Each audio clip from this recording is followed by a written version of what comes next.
Hello' guys, মোৰ চেনেললৈ আকৌ এবাৰ স্বাগতম। মোৰ ডমিনাৰখনৰ মানে লেটেষ্ট ফুটৰেষ্টটো নাই বৰ্তমান আৰু নাথাকেও। তো মই আমাজনৰ পৰা এটা অৰ্ডাৰ দিছিলোঁ, কাৰণ মাক মানে উঠাবলৈ অলপ প্ৰব্লেম হয়। তো সেইকাৰণে আজি এইটো ফিটিং কৰি চাম কি হ'ল। আৰু আমাজনৰ পৰা এইটো বৰ্তমান পাৰ্চেল আহি পাইছে, আনবক্সিং কৰাই নাই বৰ্তমানলৈকে মই। তো আপোনালোকৰ আগতে কৰিম। তো এতিয়া বক্সটো খুলিম।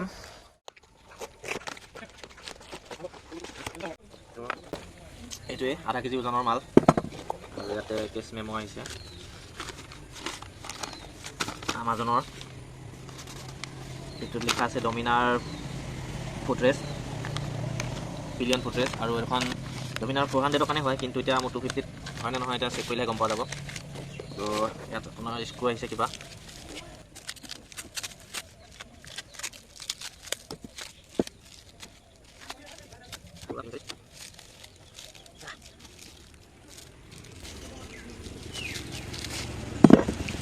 আৰু ইয়াত আহিছে স্ক্ৰু। এইটো এটা নাট আহিছে, আৰু এইকেইটা বাইকৰ ওচৰত গ'লেহে গম পোৱা যাব কেনেকৈ লগায়। তো ব'লক আমি লগাম এতিয়া। তো এইটো স্ক্ৰু আৰু নট ফিটিং কৰিবৰ কাৰণে টুলছ লাগিব না, টুলছখিনি উলিয়াই লওঁ।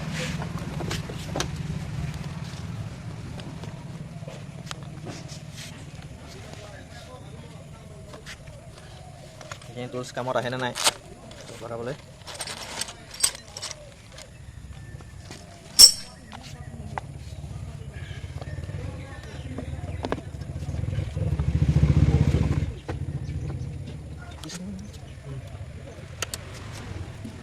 কথাটো হ'ল এইটো স্ক্ৰু খুলিব লাগিব দেই, তেতিয়াহে এইটো ফিটিং হ'ব, নহ'লেতো ইয়াত নহ'ব। বাকী একো বুজিবই পোৱা নাই। 5 মিনিটমান এইটো এনেকৈ ওপৰে চাই থাকোঁতেই গৈছে মোৰ সময়। তাৰপিছতহে মাথাত আহিছে যে এইটো খোলাৰ পিছতহে বাকী ছেটেলমেণ্টটো হ'ব।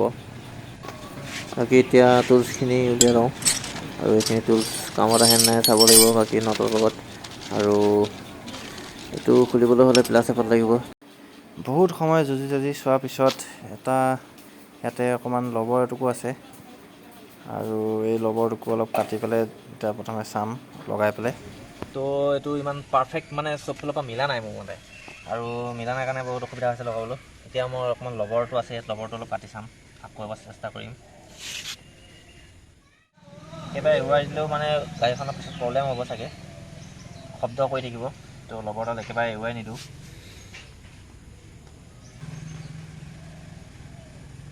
তো অলপ কাটি লৈ এতিয়া চাওঁ এবাৰ চেষ্টা কৰি।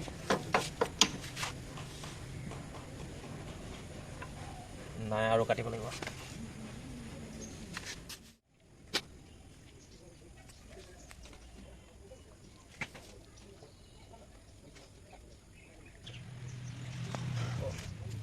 এতিয়া অলপ পজিশ্যনলৈ আহিছে লবাৰটুকু অলপ কটাৰ পিছত, আৰু অলপ ধুনীয়াকৈ মিলিছে, কিন্তু অলপ ওখ হৈ থাকিব ওপৰলৈ, আৰু এইটো তেনেকৈয়ে থাকিব কাৰণ ইয়াৰ লগত পাৰফেক্ট ফিটিংটো নহয়গৈ, ডাউন হৈ পেলাই। এতিয়া নটকেইটা লগাই চাওঁ।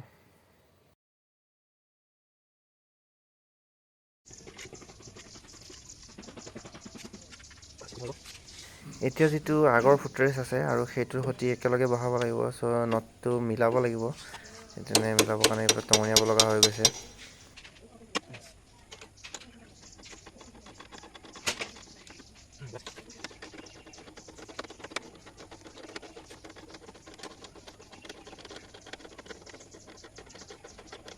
এতিয়া চাওক, এইটো প্লাছ পাতি ঘূৰাই বৰ্তমান নটটো ওলাইছেহি, আৰু এতিয়া ওপৰৰ নটটো আকৌ লগাই ল'ব লাগিব।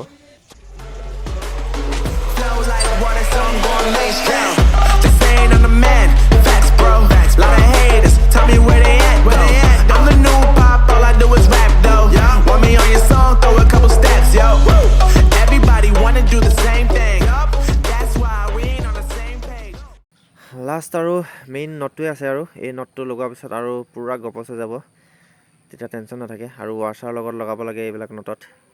আৰু এতিয়া পূৰা গপচ হৈছে, আৰু বস্তুটো নটটো লগাই তাৰ পিছত আৰু ভাল লাগিব।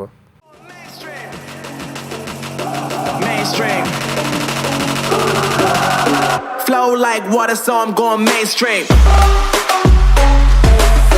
Yeah.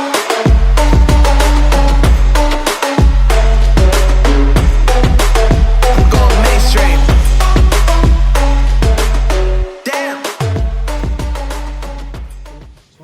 এতিয়া আৰু নটবোৰ পূৰা পাৰফেক্টকৈ টাইট কৰি দিছোঁ। ইয়াততো শ্লিপ মৰাৰ কাৰণে আকৌ এলেংকি লগাই ধুনীয়াকৈ টাইট কৰি দিছোঁ। তেতিয়া আৰু টেনশ্যন নাথাকে শ্লিপ হ'ব বুলি আগলৈ নটবোৰ। পাৰফেক্ট ফিটিং হৈ গৈছে বৰ্তমান। ইয়াত লাগি থকা আৰু এতিয়া নতুন দুটা নট দি এইটো ফিটিং হৈ গ'ল পূৰা হিলাব নোৱাৰাকৈ। আৰু ইয়াত বহিব পাৰিব এতিয়া বঢ়িয়াকৈ বহি দি। আৰু এইটো নট থৈ দিওঁ, কেতিয়াবা আকৌ কামত লাগি যাব। যদি কেনেবাকৈ এইডাল বেয়া হয় আকৌ ভাগি যায়, ইয়াক পেকিং চেকিং কৰি সোমাই থ'ব লাগিব। বাকী টুলছখিনি এতিয়া সামৰি দিওঁ।